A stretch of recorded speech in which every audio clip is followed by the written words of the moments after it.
This is Cybersound, your simplified and fundamentals-focused source for all things cybersecurity, with your hosts, Jason Pufall, Stephen Maresca, and Matt Fusaro. Welcome to Cybersound. I'm your host, Jason Pufall, joined, as always, by Steve Maresca and Matt Fusaro. Hello.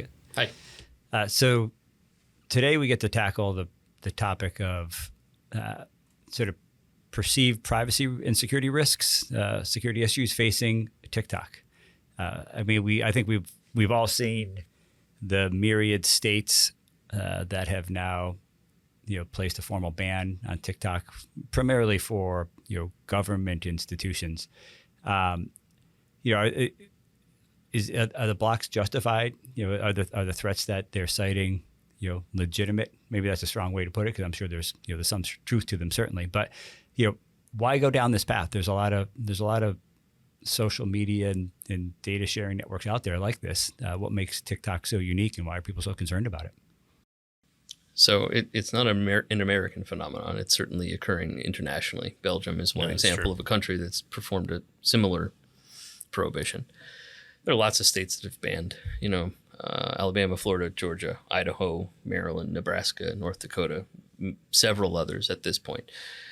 The important thing to know is that a lot of the actions being taken at the federal level are informed by data that we don't have as people in the public sphere. So does it imply that there is a requirement to act in your personal or corporate area of influence? Maybe, maybe not. You have to think about the threat model in particular here, and some of the actions that have been concerning. Before you get into the threat model, so sure. let's talk specifically about what the bans are, right? That's easy. It's a ban of the use of TikTok on devices that are owned by the individual or owned by the organization under the influence. So, state-owned devices, right? Corporate devices, but federal not personally devices. Owned devices. Right. Well, there's a blend there because... Yeah, they'll block them at their firewalls. Exactly. Right. So you can't bring them in and use their wired network, their wireless network. Right. And they're saying that they can't have a TikTok account that is tied directly to an institution. In essence. But I do think we need to talk about the threat model first. Sure. Because here's the thing. The concern is that the use of any device, personally owned or otherwise, in sensitive scenarios is valuable to the owners of TikTok, and by extension, the Chinese government. There's a national defense consideration that's usually at the underpinning of these conversations.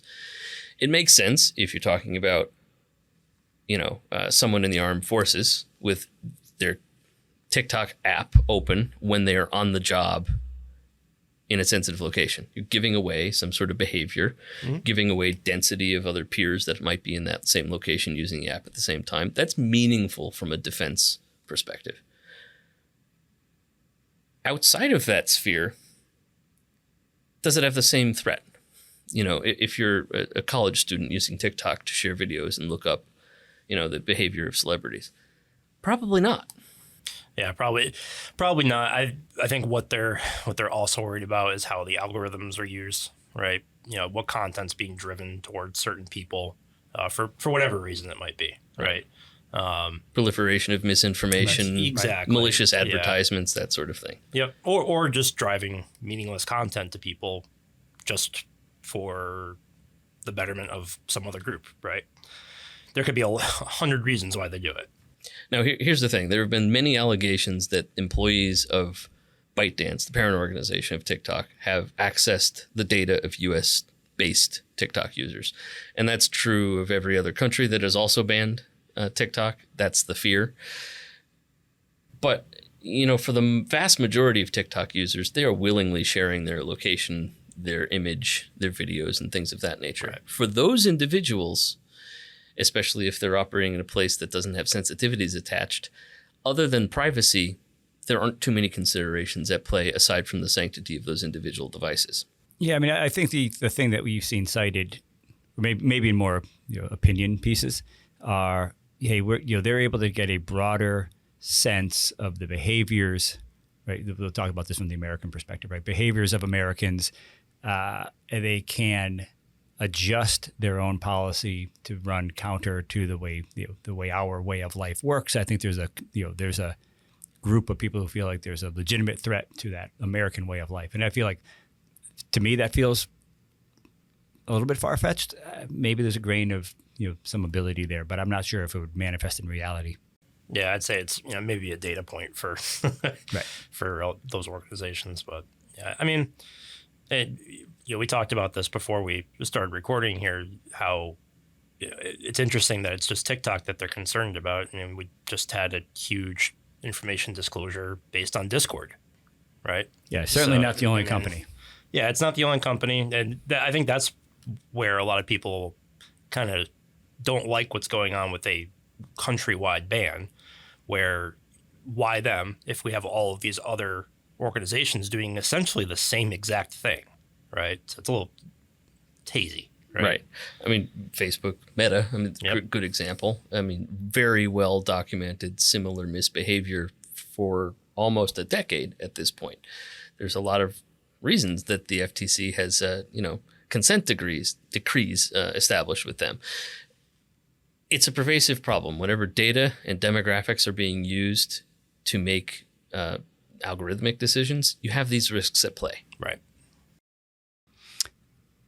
So, I mean, do we expect more states to follow? I mean, we're certainly getting, I feel like we're on the side of working with clients that are in states that have had, the block enacted, sort of asking for guidance from us.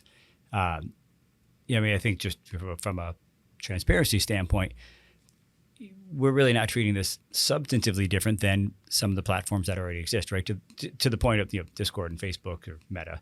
I don't think we've recommended to anybody that they go down the path of blocking unless they were required to, right? State agencies, et cetera. Maybe I'll look at you, Steve, most specifically, because I think you've tended to field a lot of these questions. Any reason you see your position change on this? I think that the utility of a block is questionable in some environments. If you can block at the network level, great. You've just prevented TikTok traffic through devices on a corporate network, on an educational network, what have you. But the possessors of those devices can shift without even them being aware to 5G, 4G, whatever the local secondary access mechanism might be. Does it still give an adversary similarly useful information? Yeah, potentially. I mean, you could easily assert, almost certainly, right? Yeah. You could easily assert that person is a member of the community or the corporation organization in which the block was applied, and still deliver meaningful information to them because there's other data there on their local on-campus coffee shop, right? Exactly. Right. So I think that the conversation needs to be reasonable in the sense that what are you going to achieve with a block? What residual risk is there? Substantial, if you think a block is actually important.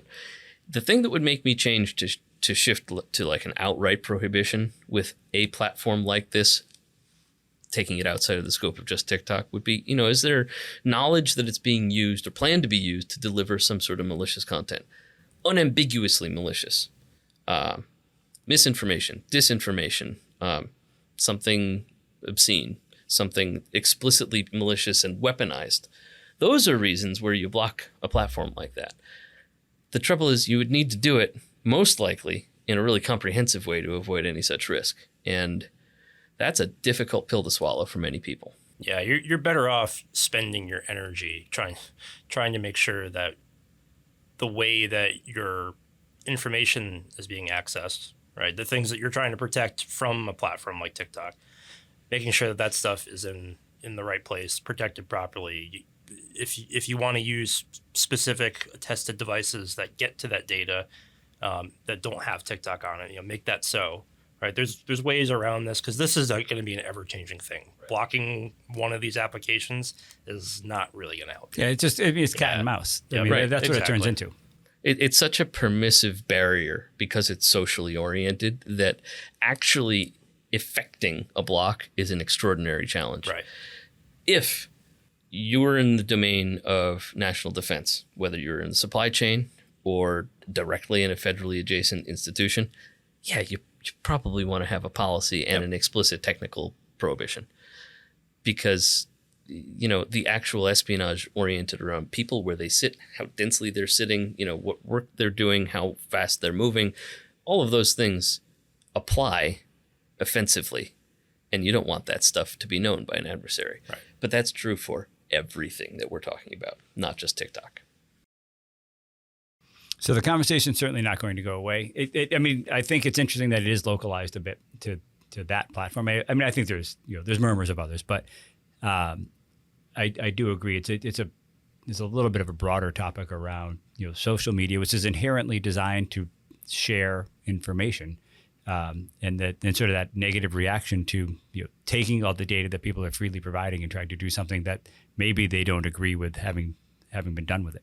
I think there's the providers of platforms like this are in a relatively impossible position, because American law, as an example, a lot of European law gives those business entities safe harbor for content that might be problematic, because they are not obligated to police the content. Not really. They're not liable for it in most cases. And as soon as we shift the balance of that towards making them obligated to behave in a certain way, we end up in territory where, frankly, the original underpinnings of the internet, which are eroding daily anyway, are going to fall out from beneath us. And I don't know that there's a balance that's easy to strike there. It's a philosophical debate at this point. It is. Yeah, I don't know that we want to spend too much more time on this. I feel like it's a good segue to sort of say, if people want to engage in a broader conversation around the utility of actually blocking these things, do you use technical controls? Is it really a policy decision? And maybe you just leave it at that. The risk to some of the other platforms, more generally, because it's certainly not limited to that.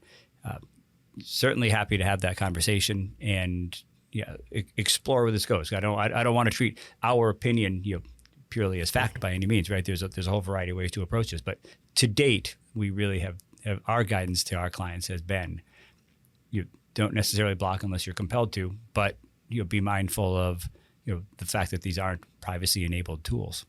And for the time being, if you have effort to spare, invest it elsewhere. That's fair. Well, as always, we hope that people got value out of the conversation. If you weren't familiar with what was kind of going on with TikTok, that this brought some of that to light for you. If there's any questions or further discussion you'd like to have, please feel free to reach out to us. We're happy to talk. Thank you. We'd love to hear your feedback. Feel free to get in touch at Vancord on LinkedIn or on Twitter at Vancord Security. And remember, stay vigilant, stay resilient. This has been Cybersound.